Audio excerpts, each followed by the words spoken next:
Ya oke, dalam video ini saya akan jelaskan bagaimana prosedur dalam pengumpulan tugas praktikum pemrograman lanjut dengan menggunakan GitHub.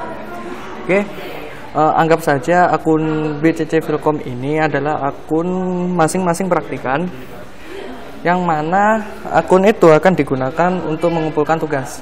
Nah, dalam akun Filkom PrakPL 2016 ini, anggaplah ini akun milik tiap asisten. Jadi tiap akun ini akan ada informasi repositori mengenai tugas-tugas yang harus kalian kerjakan. Oke, sebagai contoh di sini ada tugas latihan PL 1, yang mana repositorinya telah diinisialisasi terlebih dahulu oleh asisten masing-masing. Nah, misalkan seperti ini tugasnya. Kita baca dulu prosedurnya. Nah, prosedur pertama yang harus kalian lakukan adalah forking repository ini, yang mana ketika kita akan melakukan tugas, jadi kita harus melakukan semacam pengkopian repository agar tidak tercampur dengan repository asli milik asisten. Jadi di forking dulu. Cara forkingnya adalah menekan tombol fork. Nah, repository telah di fork.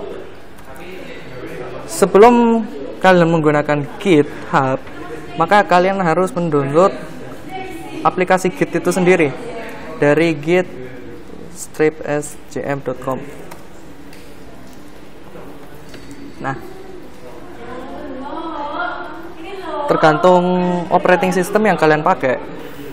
Jadi misalkan di Windows, di sini kita pilih Windows, ataupun kalian pakai Mac OS ya tinggal pilih Mac OS. Kalau di Linux ya tinggal pilih Linux, seperti itu.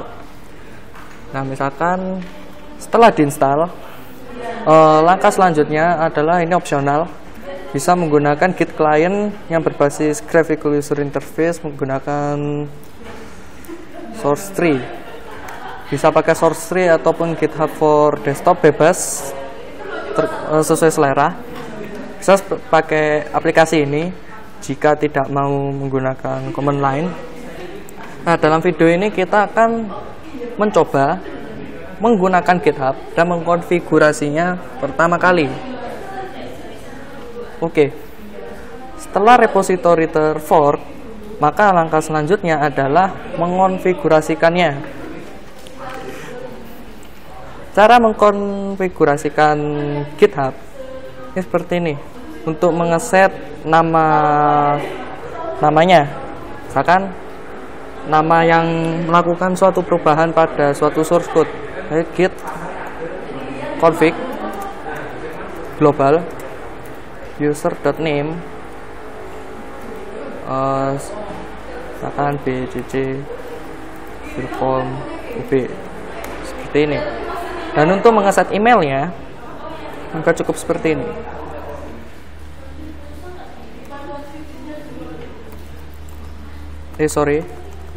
bcc.filkom@gmail.com. Nah, atau mungkin bisa kita lihat prosedurnya, git config username. Nah, sebelum kita menggunakan Git, langkah pertama kita harus mengkonfigurasinya. Ya, yang paling simpel mengkonfigurasi username sama emailnya. Nah, seperti ini. Oke, kalau sudah selesai, maka kita bisa melakukan cloning repositorinya ini. Nah, cloning maksudnya apa? Jadi cloning ini adalah proses memindahkan atau mengcopy repositori dari online server menuju ke lokasi lokal kita di komputer kita masing-masing.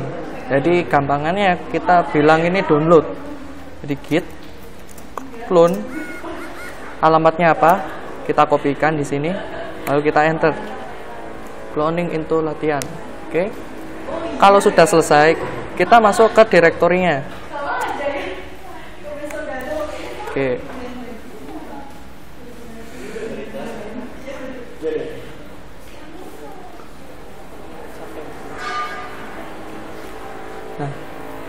kita cek dulu remote repositorinya apakah sudah terdaftar. Caranya seperti ini.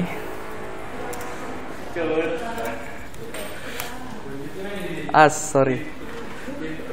Remote. Nah, repositori remote sudah terdaftar.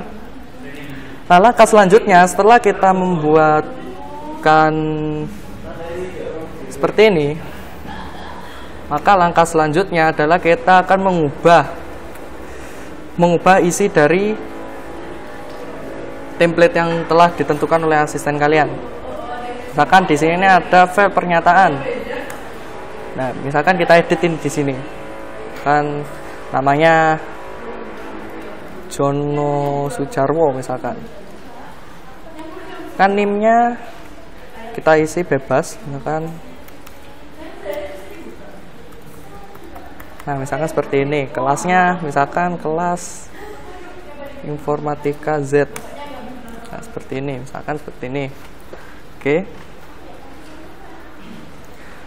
Kalau sudah, maka kita bisa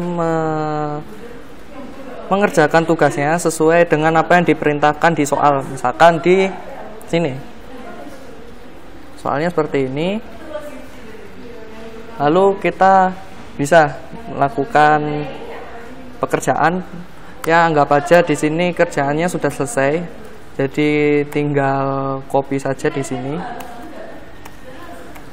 Anggap saja sudah selesai.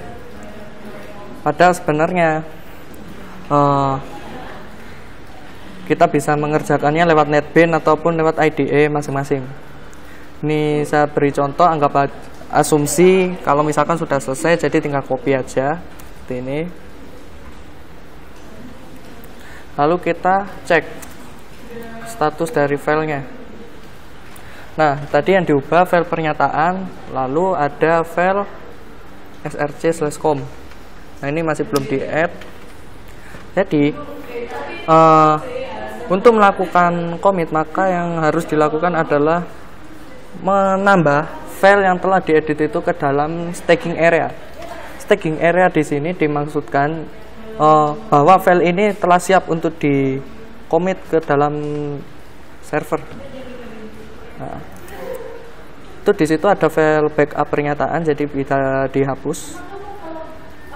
Oke. Langkah selanjutnya untuk menambahkan file ke dalam staging area, kita menggunakan perintah git add, lalu kita menambahkan secara interaktif, misalkan min-i. Misalkan saya ingin men-staging yang file yang di pernyataan.md ini, ingin diubah di server. Jadi kita pilih 2, lalu pilih 1. Ini jika file ini telah di track sebelumnya. Oke, lalu kita quit. Lalu coba git status dulu. Nah, change to be committed, modified pernyataan. Nah, berarti file pernyataan siap untuk di push ke suatu git server. Nah, cara push ke server, maka kita harus menggunakan perintah git commit terlebih dahulu untuk menuliskan pesannya. Jadi maksud kita ngedit file pernyataan ini apa? Commit min-m ini maksudnya pesan commitnya apa? Kan edit pernyataan. Di enter. Sudah tercommit, lalu kita lakukan push, git push origin master. Untuk pertama kali kita harus menyertakan min-u setelah kata kunci push. Jadi seperti ini. Nah, langkah selanjutnya ini diminta username-nya siapa. Misalkan username-nya bcc Vilkom. Misalkan seperti ini. Nah, untuk password akun kalian masing-masing. Jadi sesuaikan aja username sama passwordnya. Nah, oke, kalau sudah selesai, kita tunggu, berarti sudah selesai. Branch master set up to the track remote branch master from origin. Oke, Sekarang kita cek di GitHub apakah telah berubah isinya. Nah, file pernyataan telah berubah di sini. Nah, ini terserah asisten. Misalkan template-nya seperti ini, jadi tinggal ikuti aturan main yang ada di file readme. Nah, ini prosedur pengumpulan ini kalian harus diikuti di sini. Ya.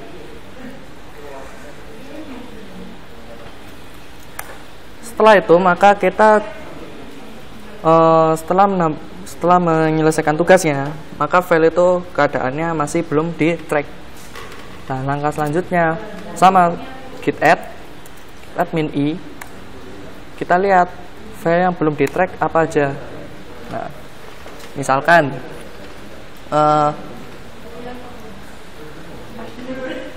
disarankan untuk melakukan commit dan push ke dalam repository GitHub itu tidak secara langsung. Dengan kata lain harus bertahap. Misalkan kita bikin entitasnya terlebih dahulu, lalu kita push. Jadi mengerjakan tugasnya itu mencicil lalu di push. Jadi tidak langsung begitu sudah selesai semua baru di push, itu tidak. Jadi anggap aja seperti ini. Misalkan yang di untrack ini kan file 1 sampai 6. Saya ingin menambahkan file absen sama pegawai. Kan 1 kita pilih, lalu 4 kita pilih, terus di enter. Oke, selesai, ditambah. Lalu kita status dulu untuk memastikan apakah file yang telah kita pilih itu sudah di stacking. Oke, sudah. Kalau sudah, kita lakukan commit min m. Namanya apa? Bebas. Commit message-nya buat file, buat kelas entitas absen dan pegawai. Git push origin master. Nah, untuk commit, untuk push yang kedua dan seterusnya kita nggak perlu menspesifikasikan parameter min u. Jadi kita langsung enter aja di sini. Nah, ketika dimintain username sama password, ya isikan username sama password kalian masing-masing. Misalkan di sini contohnya bcc.filcom, passwordnya ya sesuaikan aja.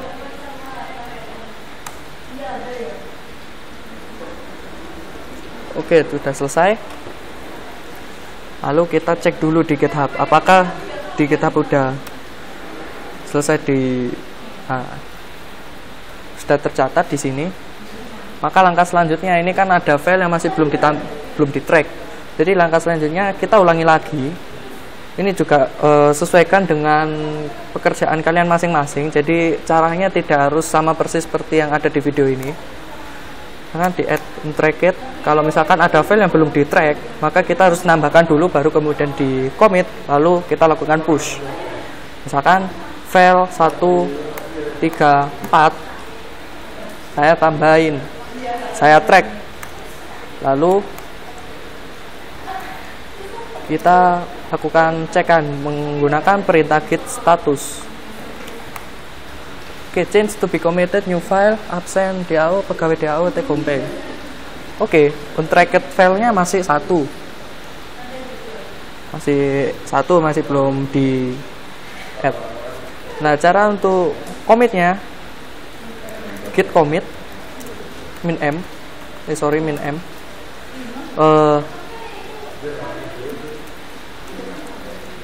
buat DAO untuk absen, pegawai, dan THP dengan seperti ini. Kalau sudah di commit, maka kita bisa melakukan push, git push origin master. Nah, mungkin ada yang bertanya-tanya di sini.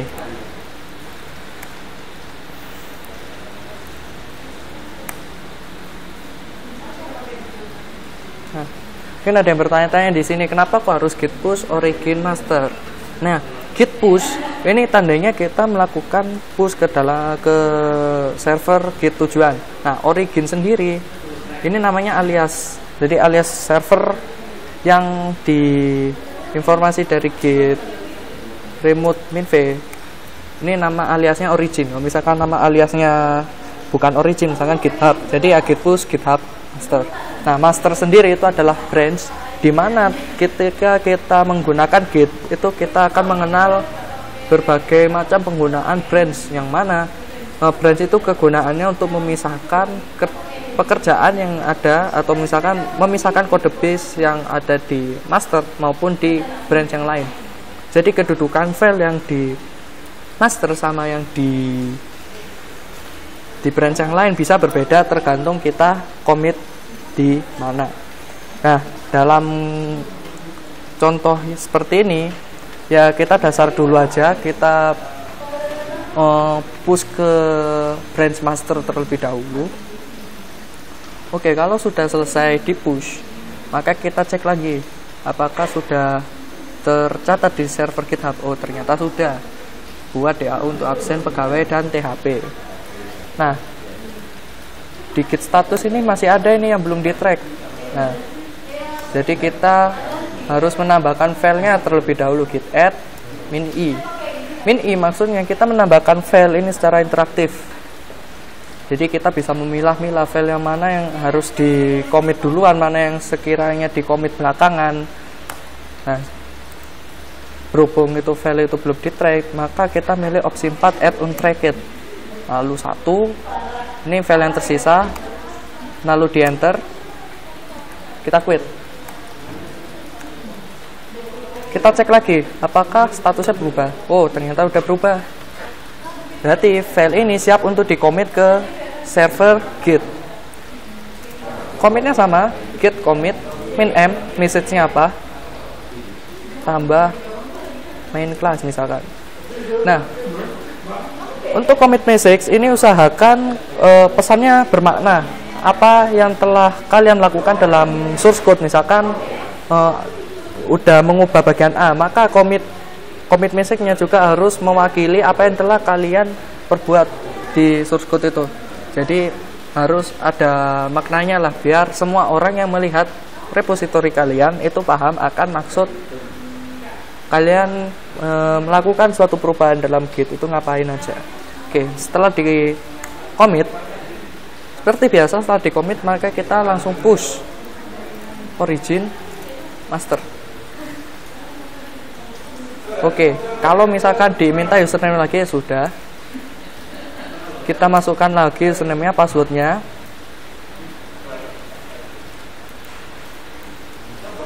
Oke, kalau sudah kita cek lagi. Oke, ternyata sudah ini di sini. Nah, kita bisa browse folder src ini. Nah, ternyata sudah ada file-file yang diminta, misalkan seperti ini. Nah, misalkan ini. Nah, sudah.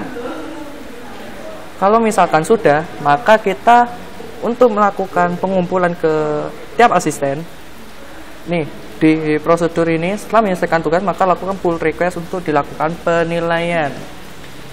Nah, pull request. Jadi kita ajukan nih pull request. Karena apa? Karena posisi file yang di filcom.pl ini, anggap aja ini repository milik asisten, yang di BCC Filcom ini anggap aja repository milik kalian. Jadi akunnya itu sesuaikan dengan akun kalian masing-masing. Ya. Oke, kalau sudah berhubung ini filenya sudah beda, maka kita bisa mengajukan pull request supaya sama asistennya bisa diketahui, oh ini sudah selesai, jadi tinggal dinilai. Nah, lalu kita kirim pull request di sini. Nah, oke, ini di compare antara file yang punyanya asisten sama punya kita, itu dicek beda ternyata. This branch can be automatically merged. Nah, ini berarti menunjukkan bahwa ada perbedaan di kedua repository. Nah, kita bisa kirim pull request yang bertujuan untuk pengumpulan tugas. woi Mas Asisten, saya sudah selesai nih, aku kirim pull request ya. Udah kirim. Detailnya apa bebas, misalkan pengumpulan tugas payroll misalkan. Ini oleh sama asistennya bisa dikasih tahu bebas. Ini sebagai contoh ilustrasi. Nah, untuk komennya bisa aja kita tulis komen nama kita siapa. Misalkan tadi namanya lupa, Jono Sujarwo misalkan. Ini kita copy. Nah, oke. Kalau sudah di pull request, kalau kita sudah mengirimkan pull request, maka kita tidak diperkenankan mengedit repositori itu supaya tidak bingung. Oke. Kalau sudah ditulis komennya sama detailnya, lalu kita kirim pull requestnya. Klik create pull request. Nah, nanti di repo milik asisten nanti ada daftar pull request. Maksudnya ini siapa saja yang telah mengumpulkan. Nah, pengumpulan tugas payroll opened just now by BCC Philcom. Nah, berarti dengan keadaan seperti ini, coding teman-teman ini sudah selesai dikumpulkan ke asistennya. Maka selanjutnya kita tinggal menunggu penilaian dari asisten. Ya, seperti itu caranya. Jadi secara umum workflow-nya seperti ini. Jadi praktikan melakukan forking, lalu kedua edit segalanya. Kita edit, setelah diedit lalu lakukan commit. Nah, usahakan commitnya jangan sekali. Jangan sekali dan mengandung perubahan yang sangat besar. Jadi usahakan jangan sekali commit lah. Itu mengaruhi penilaian. Oke. Kalau sudah, setelah di-commit lalu push. Kalau belum selesai, kalau misalkan kalian codingnya belum selesai, maka kembali ke step yang kedua. Jika sudah, maka kalian bisa melakukan yang namanya pull request. Pull request ini sebenarnya untuk ngasih tahu, woi, ini aku sudah nyelesain tugas nih, dicek ya. Nah, anggap aja seperti ini workflow-nya, kurang lebih seperti itu. Jadi pertama kita forking dulu repositorinya. Sorry, ini kelupaan. Lalu kita clone ke lokal, maksudnya ke komputer kita sendiri. Ini maksudnya kembali ke step 3 ini keliru. Nah, secara umum workflow untuk mengerjakan tugas praktikum PL kita kali ini seperti ini. Jadi kalau misalkan ada masalah terkait dengan GitHub atau Git secara umum, ya bisa cari dokumentasinya di git-scm.com, atau mungkin kamu mungkin bingung tentang penggunaan GitHub. Kita bisa mengunjungi halaman website github.com. Ya, github.com. Nah, kita di sini bisa tahu misalkan kita permasalahan dalam memakai GitHub itu apa. Jadi kita bisa membaca help di sini. Oke, mungkin itu sekian tentang prosedural cara penggunaan GitHub dalam pengumpulan tugas PL kali ini. Sekian, terima kasih. Semoga bermanfaat. Semoga tugasnya lancar. Sekian.